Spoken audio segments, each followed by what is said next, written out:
le meilleur de l'auto. Et ce matin, avec Christophe Dameron, c'est plastique, c'est électrique. Voilà résumé la philosophie de notre auto de la semaine, la Citroën e-Méhari.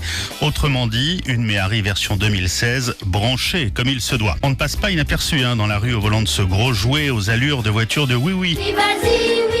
Ce matin, avec Christophe Dameron, sachez que la Jaguar prend des allures de baroudeur. Oui, tout le monde s'y met. Jaguar se devait de proposer un SUV, c'est fait avec le F-Pace. Si Jaguar a encore une image de voiture de pépère qui lui colle à la peau, cette fois, Jag place la barre assez haut avec son F-Pace, qui est une vraie réussite tant sur le plan esthétique que dynamique. RFM, le meilleur de l'auto.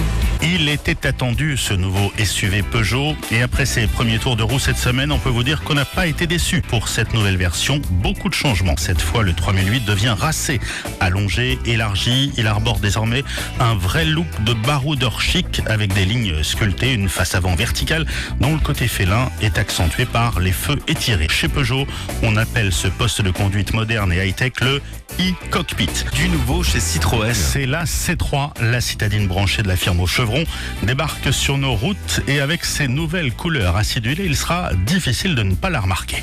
La C3 qui joue donc la carte de la personnalisation, 36 combinaisons extérieures différentes avec le toit en couleur, et pour cela jouer baroudeur des villes, la C3 récupère les fameux air bump de C4 Cactus, vous savez, ces grosses protections en plastique sur les portières. Ce matin, avec Christophe Dameron, on vous parle du 3 en 1. C'est unique sur le marché mondial. Le coréen Hyundai propose désormais 3 motorisations alternatives sous une même carrosserie, et la voiture, c'est la Ioniq. Alors à vous de choisir selon votre utilisation, une version hybride essence pour ceux qui ont la fibre écolo. Il y a aussi une version totalement électrique, et puis toujours la même voiture, mais cette fois qui combine les deux précédentes, c'est la version hybride rechargeable. Si je vous dis la choupette de Walt Disney, ça vous parle? Coccinelle. La version d'une de la voiture du peuple, une Cox déguisée en tout-terrain avec des élargisseurs de passage de roue, des protections de soubassement, des bas de caisse spécifiques et une déco un peu flashy. Je vous emmène à bord de l'Audi Q2, le dernier SUV de la marque Osano, et vous ne croyez pas si bien dire en parlant d'une Audi Mini, car la Mini Countryman, c'est justement sa rivale. Le Q2, c'est donc un concentré d'Audi et non une Audi au rabais. Ce matin, avec Christophe Dameron, on s'intéresse au petit Nippon. Petit, mais qui contente la main d'un honnête homme. C'est le Suzuki S-Cross. On vous a mis les images sur la page Facebook RFM, mais pour faire simple, c'est le concurrent direct du Renault Captur, avec des arguments supplémentaires et pour moins cher. On parle du SUV automatique le moins cher du marché. Oui, c'est le Duster de Dacia, vous connaissez? Oui, bien sûr. Il hérite de la fameuse boîte double embrayage qui fait le bonheur des dernières générations de Renault. La boîte EDC à 6 rapports qui équipe Mégane, Espace et Talisman notamment. On roule en électrique. Avec la Renault Zoé dotée de son autonomie augmentée. Je vais vous la faire courte. Avec les anciennes batteries de Zoé, on pouvait rouler pendant environ 150 km avant de devoir recharger la voiture. Aujourd'hui, on double la mise et la Renault Zoé vous permet d'effectuer un Paris-Deauville sans mettre les doigts dans la prise. Un coupé Mercedes au pied du sapin de Noël. Alors, tout de suite, une précision, on parle du GLC coupé, effectivement, mais il y a 2 portes à l'arrière. Coupé, c'est une plaisanterie. Non, vous vous rappelez du lancement de la Passat CC chez Volkswagen, une 4 portes aux allures de coupé. Vu de l'arrière, le GLC coupé possède une lunette galbée et une poupe de danseuse brésilienne. Père ou impair, de toute façon, on roule en hybride. Et notre auto du jour, pour affronter en toute décontraction les épisodes de pollution, c'est le Niro de chez Kia. Très élégant, compact. Pas d'inquiétude à avoir sur la recharge de la batterie. Ça se fait automatiquement avec le moteur thermique sur vos trajets quotidiens. La petite Ford qui se prend pour une grande. La Ford K+, qui surfe sur le succès de Dacia. Ainsi, Ford lance sa nouvelle petite voiture à prix d'amis. Pour ce 1er janvier en auto, on enlève le haut. C'est l'une des voitures préférées des Français, le Range Rover Evoque. Il est désormais décliné dans une version cabriolet.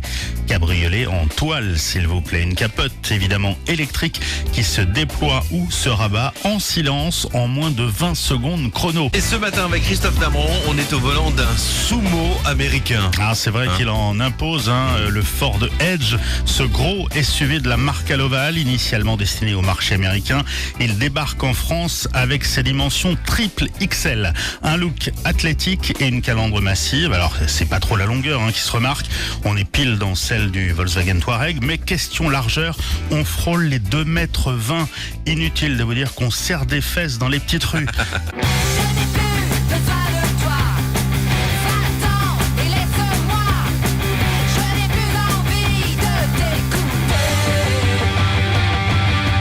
La plus petite sportive de la gamme Renault, 110 chevaux dans un tout petit gabarit, ça pulse et ça démarre au quart de tour au feu rouge. Bien pratique pour se faufiler dans la circulation. Petite et nerveuse, la combinaison fonctionne à tous les coups, même s'il faut jouer constamment des rapports. Et comme tous les dimanches, le meilleur de l'auto. Et ce matin, avec Christophe Damron, on parle Mitsu.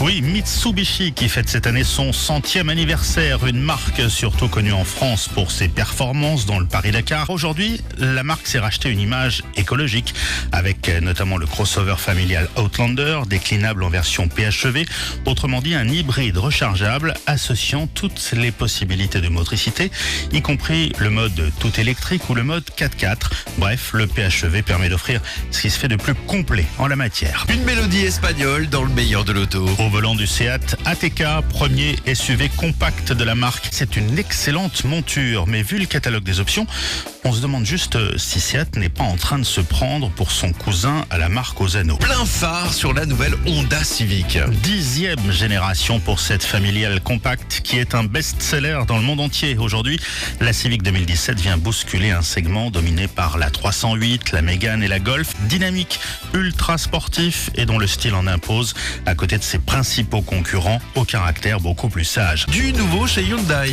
Avec une nouvelle génération de la compacte i30 et la i30, c'est la concurrente directe de la Peugeot 308. À y regarder de plus près, c'est vrai qu'elle ressemble latéralement, pour ne pas dire littéralement, à la berline de Sochaux. Même ligne de caisse, même entourage des vitres et passage de roue, identique, presque du copier-coller. Une petite bien sympathique. Elle s'appelle Ignis, c'est la dernière née de chez Suzuki, en attendant la nouvelle Swift qui sera dévoilée à Genève la semaine prochaine. Cette Ignis, c'est une auto craquante, toute petite à l'extérieur et parfaite pour des déplacements essentiellement urbains. Place au seigneur des anneaux. J'ai nommé l'Audi Q5, deuxième génération de ce best-seller lancé en 2008 et dont le succès n'a jamais démérité. On retrouve la sportivité d'une berline et la polyvalence d'un SUV dans ce véritable 4x4 capable de vous emmener en toute sécurité sur les terrains les plus hostiles. Une calandre hexagonale façon 3D, des feux étirés, des flancs creusés et un format quasiment identique à la version précédente. La petite dernière de chez Nissan, complètement transformée. Aujourd'hui, la Micra 2017 change la donne. D'abord, elle est fabriquée pour les Européens à Flins dans les usines Renault qui fabriquent aussi la Clio, sa cousine. Ensuite, le physique s'est affûté. La voiture est plus racée, presque sportive dans son design. Et si la robe est bien à elle, elle partage évidemment des éléments de liaison au sol et des motorisations avec la Clio. Ce qui est plutôt une bonne chose, la petite Renault étant une référence en termes de châssis et de moteur. Mon cœur balance entre break et SUV. Et c'est Mercedes qui vous apporte la solution avec la classe E all-terrain. Vous prenez à la base un break classe E, vous lui greffez quelques appendices pour la cosmétique, des protections pour les ailes, des bas de caisse renforcés, des sabots de protection à l'avant et à l'arrière. Vous ajoutez une garde au sol légèrement surélevée et surtout une transmission intégrale 4matic pour rouler sur la neige ou sur les mauvais chemins, là où un SUV qui fait semblant d'être un 4x4 restera planté. Une citadine à la une. La Picanto de chez Kia, nouvelle génération, une petite auto qui en est à sa 3e phase et qui trouve sur son chemin des concurrentes bien installées dans le segment comme la Twingo, la 108 ou la Smart version fort car la Picanto est aujourd'hui une stricte 5 portes. Si je vous dis la 520D, immédiatement vous pensez BMW. C'est la voiture préférée des grands rouleurs depuis 1972. Aujourd'hui, un propriétaire de 520D fait en moyenne 30-35 000 km par an, mais beaucoup font le double, souvent des chefs d'entreprise ou des cadres commerciaux qui vivent tous les jours sur longue distance avec leur voiture. Alors inutile de vous dire que la clientèle recherche à la fois le confort et un comportement exemplaire pour ménager ses lombaires. Le rêve à portée de main s'appelle Tesla. Et vous ne croyez pas si bien dire avec la dernière née du groupe américain, le Model X. Alors on va passer tout de suite à l'aspect financier. Cette voiture d'exception a un vrai coût, certes très élevé, que la plupart des clients compensent en avantages financiers et en amortissement, car chez Tesla, pratiquement pratiquement 8 voitures sur 10 sont immatriculées à titre professionnel. Le modèle X qui s'affiche donc à partir de 94 000 € et jusqu'à 170 000 € en fonction de l'autonomie du modèle choisi et des options qu'il équipe. Today you hurt me, gonna heal tomorrow. If you leave me, I can do it solo. Une voiture française pour voyager à 8 sans se gêner, c'est le Citroën Space Tourer. Au départ, un utilitaire léger, le Jumpy, transformé en minibus familial. 4,60 m de long, mais il existe en 3 tailles jusqu'à 5,30 m. Si vous avez à caser plus de 3 enfants, le chien et les bagages de la grand-mère, c'est ce qu'il vous faut. Le SUV compact de Mercedes offre un lifting à mi-parcours. Ce GLA, donc, c'est la 3e voiture la plus vendue du constructeur à l'étoile, derrière la classe A et la classe B. Un véhicule polyvalent au design aguicheur typé baroudeur urbain. Alors Mercedes met l'accent sur l'aspect désormais affiné de cet aventurier des villes, avec des barres de toit de série, une hauteur de caisse qui a été légèrement augmentée, un arrière musclé et une suspension off-road désormais de série. Une Mini qui n'a plus que le nom. Bien résumé, on s'intéresse à la Mini Countryman, gros bébé s'il en est, puisque cette version fait désormais 4,30 m de long, soit 20 cm de plus que le modèle précédent. Cette fois, la Countryman passe à l'échelon supérieur, à l'extérieur, mais surtout à l'intérieur.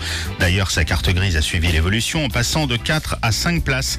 Il est vrai qu'aujourd'hui, on n'est plus gêné à bord. Il y a de la place, même pour les grands gabarits. La compacte Peugeot, sans doute l'une des meilleures voitures du moment, s'offre en effet une remise à niveau au milieu de sa vie pour ne pas perdre son avance sur la concurrence. La 308 sera remplacée dans 4 ans avec une présentation au Mondial 2020 et d'ici là, pas question de baisser les bras. Alors on parle bien d'évolution au milieu de sa carrière. Les changements sont subtils et les nouvelles 308 qui roulent actuellement ne seront absolument pas démodées dans le paysage automobile. Le Koleos, rien à voir avec le précédent modèle, juste le nom a été repris, un SUV format familial, authentique et robuste qui s'intercale entre le 4 et l'espace. Ce Koleos peut se transformer en vrai tout-terrain grâce à ses versions 4x4 qui permettent réellement de s'échapper sur des terrains hostiles. Et j'ai été rassuré également en voyant votre essai sur la page Facebook RFM. Vous en êtes bien sorti, merci beaucoup.